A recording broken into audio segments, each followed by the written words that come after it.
दोस्तों स्वागत है आपका इनसाइट नॉलेज की एक और नई वीडियो में। इस वीडियो में 3 बड़ी खबरों के बारे में बात करेंगे, जिसमें अमेरिका की तरफ से भारत के ऊपर यह आरोप लगाया गया है कि रूस यूक्रेन युद्ध में भारत रूस को फाइनेंस कर रहा है। दूसरी तरफ डोनाल्ड ट्रंप ने 17 कंपनियों को लेटर भेजा है और फार्मास्यूटिकल सेक्टर में दवाई के दाम न बढ़ाने की अपील की है। भारत के ऊपर टैरिफ लगाने के बाद ये अमेरिका की घबराहट दिखा रही है, क्योंकि फार्मास्यूटिकल सेक्टर में भारत अमेरिका को काफी मदद करता है और भारत से काफी सस्ती दवाइयां अमेरिका जाती है। यही कारण है कि अमेरिका को डर है कि इन दवाइयों के दाम ना बढ़ जाए। इन दोनों खबरों के ऊपर डिटेल में बात करेंगे। इसके अलावा हमारी तीसरी खबर फिलीपींस से आ रही है, जिसके प्रेसिडेंट आज भारत पहुंच रहे हैं। अब फिलीपींस ब्रह्मोस के बाद भारत की आकाश मिसाइल डिफेंस सिस्टम में अपना इंटरेस्ट शो कर रहा है। तीनों खबर काफी इंटरेस्टिंग है, इसीलिए वीडियो को अंत तक जरूर देखिएगा। तो चलिए शुरू करते हैं इस वीडियो को। फार्मा सेक्टर में भारत का योगदान अमेरिका के लिए बेहद अहम है। भारत से हर साल बड़ी मात्रा में सस्ती और असरदार दवाइयां अमेरिका भेजी जाती है। अकेले पिछले साल की बात करें तो अमेरिका ने भारत से $10 बिलियन से भी ज्यादा की दवाइयां और फार्मा से जुड़े प्रोडक्ट्स खरीदे हैं। ये आंकड़ा इस बात को दिखाता है कि भारत और अमेरिका के बीच फार्मा ट्रेड कितना मजबूत है। लेकिन अब इस मजबूत ट्रेड पर खतरा मंडराने लगा है और इसकी वजह है डोनाल्ड ट्रंप की नई टैरिफ नीति। ट्रंप प्रशासन की तरफ से भारत पर लगातार टैरिफ लगाए जा रहे हैं और अब इसका असर फार्मा सेक्टर पर भी पड़ सकता है। अगर ये टकराव और बढ़ता है तो भारत से अमेरिका को होने वाला दवाई का निर्यात प्रभावित हो सकता है। ऐसी स्थिति में अमेरिका को खुद भी बड़ा नुकसान झेलना पड़ सकता है, क्योंकि सस्ती और विश्वसनीय भारतीय दवाओं की जगह अगर बाजार से गायब हो गई तो वहां इलाज और दवाओं की लागत और भी ज्यादा बढ़ जाएगी। इससे अमेरिकी जनता पर सीधा असर पड़ेगा। डोनाल्ड ट्रंप को यही डर है, जिस वजह से उन्होंने फार्मा सेक्टर से जुड़ी दुनिया की 17 सबसे बड़ी कंपनियों को एक सख्त चिट्ठी भेजी है। इस लेटर में ट्रंप ने कंपनियों से मांग की है कि वे अमेरिका को भी वही दाम पर दवाई दे जो यूरोप या अन्य देशों को देती है। डोनाल्ड ट्रंप नहीं चाहते कि भारत की दवाइयां और ज्यादा अमेरिकी बाजार में फैल जाए या बाकी ग्लोबल कंपनियां इस स्थिति का फायदा उठाकर दाम बढ़ा दे। ट्रंप ने दुनिया की 17 सबसे बड़ी फार्मास्यूटिकल कंपनियों के सीईओ को निजी तौर पर पत्र लिखा है, जिनमें भारतीय मूल के वसंत नरसिम्हन भी शामिल है, जो स्विट्जरलैंड की कंपनी नोवार्टिस के सीईओ हैं। ट्रंप का साफ कहना है कि अब अमेरिका में दवाओं की कीमतें और नहीं बढ़ने दी जाएगी। व्हाइट हाउस में 31 जुलाई को प्रेस कॉन्फ्रेंस के दौरान इस पत्र की जानकारी दी गई। प्रेस सेक्रेटरी कैरोलिन लेविट ने कहा कि राष्ट्रपति ट्रंप ने कंपनियों को 29 सितंबर 2025 तक का समय दिया है। इस समय सीमा के भीतर सभी कंपनियों को ये वचन देना होगा कि वे अमेरिका में वही दाम लेंगे जो वे यूरोप या दूसरे विकसित देशों से लेते हैं। ट्रंप प्रशासन इसे दवा कीमतों की लूट का अंत कह रही है। पत्र में 4 सख्त मांगे की गई है। पहली, मेडिकेड जैसी सरकारी कार्यक्रमों में भी ग्लोबल प्राइस पैरिटी लागू की जाए। दूसरी, जो नई दवाएं बाजार में आएंगी उनमें भी समान मूल्य नीति अपनाई जाए। तीसरी, विदेशी बाजारों से भी मुनाफा कमाया जाता है, उसका एक हिस्सा सीधे अमेरिकी मरीजों को लौटाया जाए। और चौथी, अमेरिकी नागरिकों को ये सुविधा दी जाए कि वह दवाएं सीधे इंटरनेशनल रेट पर खरीद सके।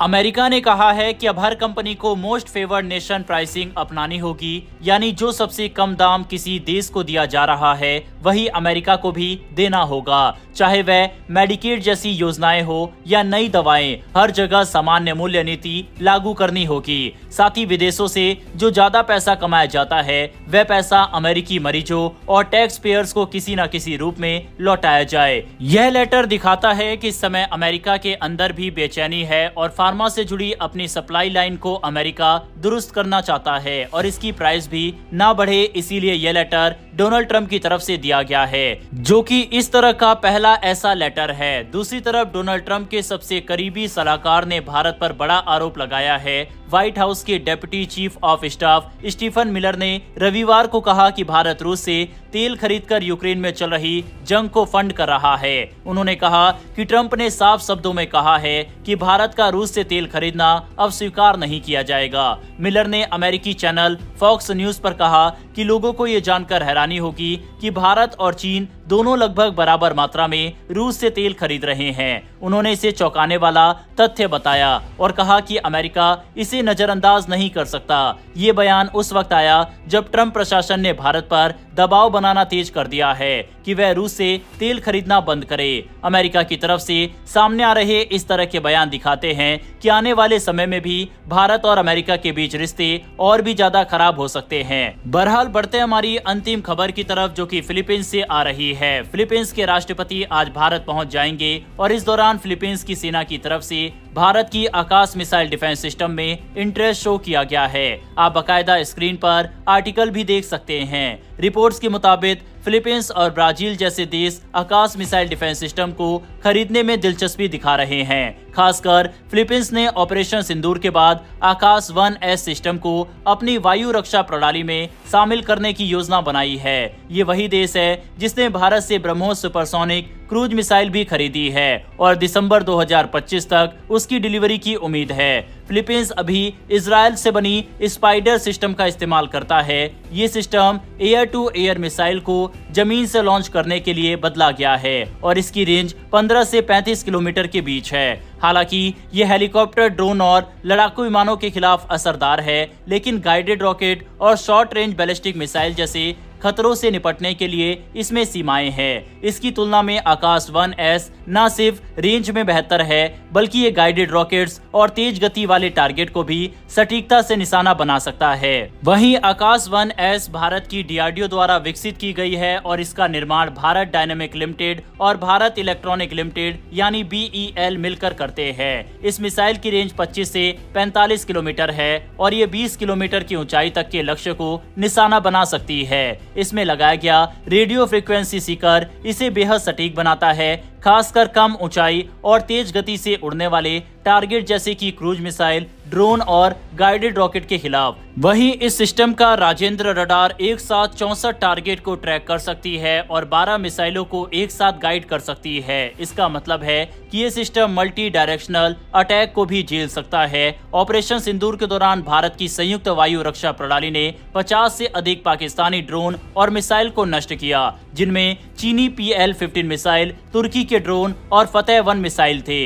आकाश 1S ने इसमें बड़ी भूमिका निभाई, जबकि स्पाइडर ने छोटे रेंज वाले खतरों से रक्षा की। वहीं आकाश 1S की खास बात यह है कि ये जमीन से लॉन्च होने वाले एक समर्पित सतह से आकाश मिसाइल प्रणाली है, न कि किसी और सिस्टम से बदला गया वर्जन। इसकी रफ्तार मैक 2.5 से 3.5 तक है और सिंगल मिसाइल में इसकी किल प्रोबेबिलिटी 88% तक होती है, जबकि 2 मिसाइलों के सल्वो में ये 99% तक पहुंच जाती है, यानी एक बार में ही टारगेट को मार गिराने की क्षमता। इसकी टर्मिनल गाइडेंस प्रणाली इसे तेज गति से उड़ते और दिशा बदलते टारगेट्स पर भी निशाना लगाने लायक बनाती है। इतना ही नहीं, आकाश 1S की सबसे बड़ी ताकत इसकी मोबिलिटी है। ये सिस्टम ट्रक या ट्रैक्ड व्हीकल पर लगाया जा सकता है, जिससे इसे जरूरत के हिसाब से अलग अलग हिस्सों में तेजी से तैनात किया जा सकता है। फिलीपींस जैसे देश जो टापुओं पर फैला हुआ है और जिसकी सेना बिखरी हुई लोकेशन पर तैनात है, वहां इस तरह की मूव करने वाली प्रणाली बेहद उपयोगी होगी। फिलीपींस के लिए यह एक रणनीतिक निवेश साबित हो सकता है, खासकर ऐसे वक्त में जब दक्षिण चीन सागर में सुरक्षा खतरे लगातार बढ़ रहे हैं। आकाश 1S की कीमत लगभग $200 मिलियन प्रति बैटरी है, जो अन्य इंटरनेशनल विकल्पों की तुलना में किफायती और विश्वसनीय मानी जा रही है। इसके साथ ही ये सिस्टम ओपन आर्किटेक्चर पर आधारित है और अन्य डिफेंस सिस्टम जैसे S-400, बराकेट और स्पाइडर के साथ आसानी से इंटीग्रेट हो सकता है। बहरहाल फिलीपींस को क्या भारत को अपना ये डिफेंस सिस्टम देना चाहिए या फिर नहीं, इस पर अपनी राय कमेंट बॉक्स में लिखकर बताइएगा। फिलहाल इस वीडियो में इतना ही। डिफेंस, फॉरेन पॉलिसी और वर्ल्ड अफेयर से जुड़े टॉपिक में अगर आपको इंटरेस्ट है तो नीचे दिए गए सब्सक्राइब बटन को प्रेस कर बेल आइकन को दबा ले, जिससे हमारी डेली ऐसी वीडियो आप तक सबसे पहले पहुंच सके। फिर मिलेंगे ऐसी एक नई वीडियो के साथ। धन्यवाद। जय हिंद, जय भारत।